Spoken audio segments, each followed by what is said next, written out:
Forget what you learned in school. Never mind what your parents told you, and disregard what your friends say. From now on, the only people you need to listen to are these guys. For the next several minutes, they'll take you on a journey through the political jungle. And when your journey is over and you're safe at home, they promise you'll be stronger, smarter, and just plain better. So buckle up, hang on to your ears, because your journey starts now.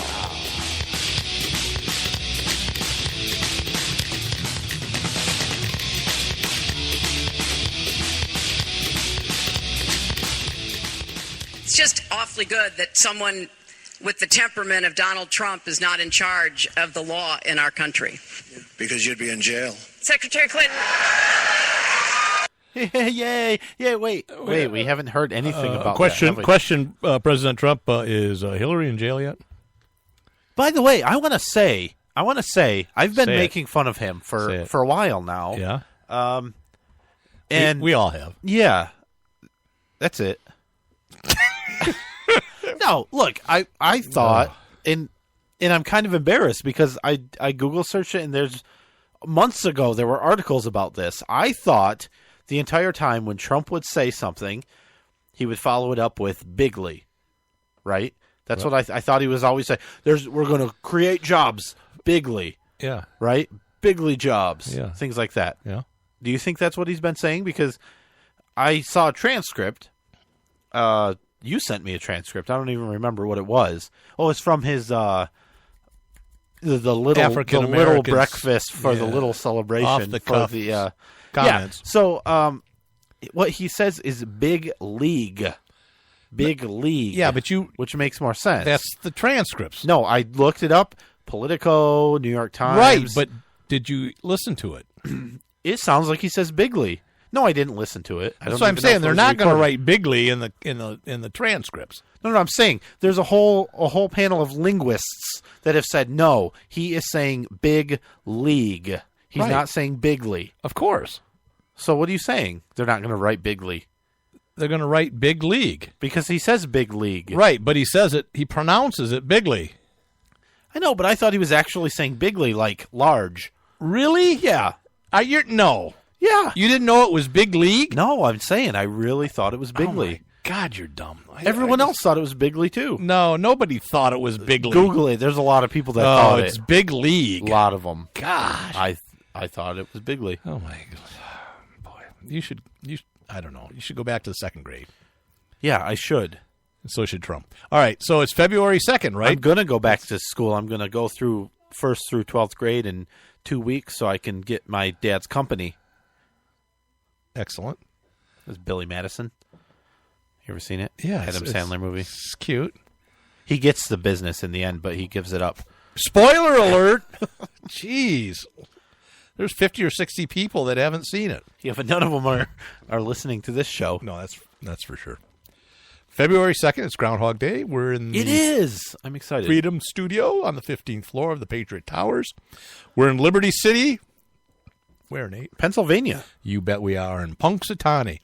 My grandfather's hometown. He was born in Punxsutawney, PA. Did he? When he was 8 years old, he lost his pet groundhog. Yep. He's never found it. We didn't have the heart to tell him what happened to. Yeah. So, Punxsutawney Phil. My grandpa just wanted to eat them. They were poor. Yeah. Well, no, I mean, groundhog tastes pretty good, too. 10 kids in the family, yeah. Look, a groundhog is much more useful as an appetizer than as a predictor as of a meteorologist. Winter. Yeah. Because this is what happens is the groundhog sees its shadow, and that means winter will end in 6 weeks. And if the groundhog comes out and doesn't see his shadow, it means that 6 more weeks of winter winter will end in approximately 6 weeks. I know. And it's ridiculous. So I don't understand. I don't even want to read your this day in history because I can guess what it is today. Actually, what it better be. you want me to read it since we're on it? Yeah, All right. Wow, this is on great. this day in history, What are we going to do after the break? I don't know. In 1887, Groundhog Day, featuring a rodent meteorologist, is celebrated for the first time at Cobbler's Knob in Punxsutawney, Pennsylvania. According to tradition, if a groundhog comes out of its hole on this day and sees its shadow, I don't think it's the same Punxsutawney Phil. I don't know. It's from 1887. I'm not sure. I don't know how long the groundhog lives. If it's sunny out and sees its shadow, it'll be 6 more weeks of winter. No shadow means an early spring. What the hell does that mean? Now, what's neat is that Groundhog Day has its roots in the ancient Christian tradition of Candlemas Day, where the clergy would bless and distribute candles needed for winter, right? The rations. candles represented how long and cold the winter would be. The Germans, those good old Germans, expanded on this concept by selecting an animal, why not? A hedgehog, as a means of predicting weather. Once those Germans all came to America as immigrants, They couldn't find any hedgehogs? they couldn't find any damn hedgehogs. Where are the hedgehogs? There's not too many in Pennsylvania. Whatever these things are, they're good to eat. Oh, it's a groundhog. Let's just do it. It's a hedgehog. It's a groundhog. It's the same thing. It was a practical matter. Groundhogs. There's a lot more groundhogs in Pennsylvania than there are hedgehogs. There really are. So the German settlers in Pennsylvania continued the tradition, although they switched from hedgehogs to Irish? groundhogs. Which were the top of the morning, where they had a lot of groundhogs in Pennsylvania. Now, I'd heard that Steve, our engineer, and you can look, if you want to see what Steve looks like, there's a picture on our Facebook page. Yep. It's his engineering school picture, but he looks about the same. Actually, that's a good picture of him. Represents him fairly well. He has a pet porcupine that he lets out on February 2nd, and that's it. I heard that there was a lot of protesters setting fire in Punxsutawney. You're getting right into it, aren't you? Oh, in Punxsutawney. Yeah, because they said, not my groundhog. Yeah, that's right. And they were burning saw effigies of groundhogs, and they voted for the hedgehog, which are hard to find in Punxsutawney. There was a problem back in our home area, too, in the capital city. In Lansing area, the state capital of Michigan. Good old capital city Carl. We have capital city Carl. Once a year on February 2nd, Carl comes out into the front yard, and there's all these people in the yard, and they've got candles and books, and and he comes out and he goes, "Hey, what the hell are you people doing out in my yard? Get out of my yard! Meredith, get my gun! I just came out here to get the paper! Every year it's the same damn thing! Get the hell off my lawn!" And we don't know if you saw a shadow or not. It really doesn't matter. No. But Carl gets really mad. People leave when he starts shooting. Yeah. Usually then, yeah. Yeah. Well, except for the couple that he hits, they don't leave. Capital City Carl. Jeez. Lansing's very own. What do we got? Oh, Trump is an egomaniac. I don't know if anyone knows that. And moving on. Okay. Was that it? Well, basically, that's it. I don't think it's a big surprise. No, I think, but what's the point? What's your point? The point is you shouldn't be an egomaniac. And if you are an egomaniac, try to hide it a little bit. Let's contrast him with Obama. He was almost as bad, but at least he didn't. I think worse. He didn't call the Australian president and tell him how big he won and how bigly he is. Come on. Based on what?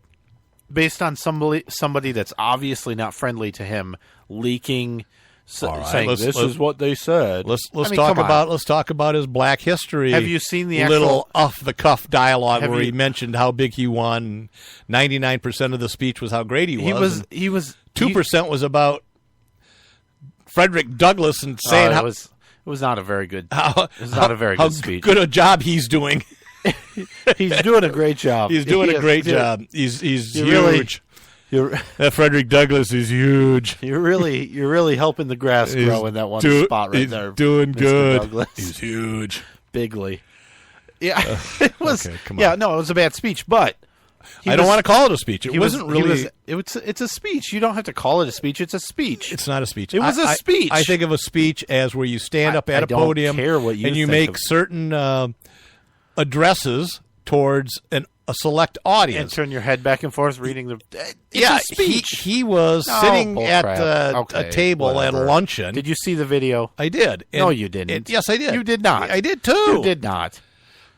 I did. There were black people in the background. I did see it. And well, it was off the cuff. He was muttering and stammering. And They were supporters. You don't know that. I do. He's the president. Whatever, he was invited there. What was it? I don't know what it was. Oh, okay. So it wasn't a breakfast put together with his supporters? His black supporters to talk about how great he won and get him fired up for the next 8 years? I don't think so. Oh, okay. I think it was the NCAA. Was it? Yeah. Was it? I don't think it was. All right. So Homeland Security Secretary, the retired four-star general, John F. Kelly, he told Fox News he wants the U.S.-Mexican border wall finished in 2 years. I think that's quite ambitious. It is ambitious, but it's good. It's good to have goals. It is good to have goals. I think it will take them, like the Chinese, several centuries to get the wall finished. But he says we're going to build the wall where it's needed first, and we're going to talk to the people on the ground that know where it needs to be. So on any given day, the Rio Grande Valley will have 600 people picked up every day. So I just want to let you know that the breakfast was put together by Trump. Trump. Yeah, it wasn't something he was invited to. Yeah, so it was his breakfast? Yes. And so he can talk about himself. Well, no, that wasn't my point. It's my football. I was just saying, who do you think he invited to it? Did he invite Hillary Clinton? Ben was next to him. He said, Ben's doing a great job. I didn't know all about you people and all the troubles you really did. You have here really until I got on the campaign trail and saw how bad it is. And Ben's going to take care of all that. He really did kind of say, like, bad. I traveled with this black guy and he took me to all the black areas and I realized how bad it was. Like he really did kind of say that. That's like some idiot that would say something like, blacks are very similar to low-class whites. Yeah, I heard that once, and it was in front of a professor. It was a University of Michigan professor. Professors are. Who cares about that? Doesn't mean anything. But he was black, by the way. Saying, yeah, that's what matters. And the person got punched, and that was awesome. No, he didn't. No, I know, but it was. The person didn't realize what they said. It was bad. Well, I let him know. I know. Never lived it down. I mean, this person never lived it down. So it was about as bad as that. It was. You know what he could have done though, which would have been great. He should have invited the Obamas to the breakfast. I think that would have been a good gesture. Would they have come? No, they're busy. Yeah, bitching about Trump. Yeah. Obama says, "Oh, I'm out of it now, and I'm not gonna get involved unless something really comes up." And 2 weeks later, he's bitching. George Bush, quiet for 8 years. Yeah, right. Which is fine. Look, hey, when you're the president and you leave the White House, you don't lose your right to speak out against anything. I don't have a problem with that. Of course you don't. So, not my hashtag, not my groundhog. Okay. So protesters, you can go there and find out how to protest Punxsutawney Phil. Yep. And you know what the else they didn't like? Who? These protesters. What? It's Phil. It's a male groundhog. Actually, has that come up? I bet it has. I've never seen that, but Philanona. I don't know. Phil McCracken. You know about him, don't you? You're ridiculous. All right, so wall up in 2 years, impossible. Not going to happen. Trump pisses off the Australian president. Who cares? Trump hates gays. Okay, this whole Australian president thing. Okay. You think it was really that bad? I have no idea. Right. I wasn't in the room. Look, the agreement that Trump said was a ridiculous agreement where they said they had the contention. Right. Why are we going to take your refugees? It is a ridiculous agreement. So you want to talk about countries you're saying what the United States or what Trump did with his immigration executive order of putting a temporary moratorium on immigrants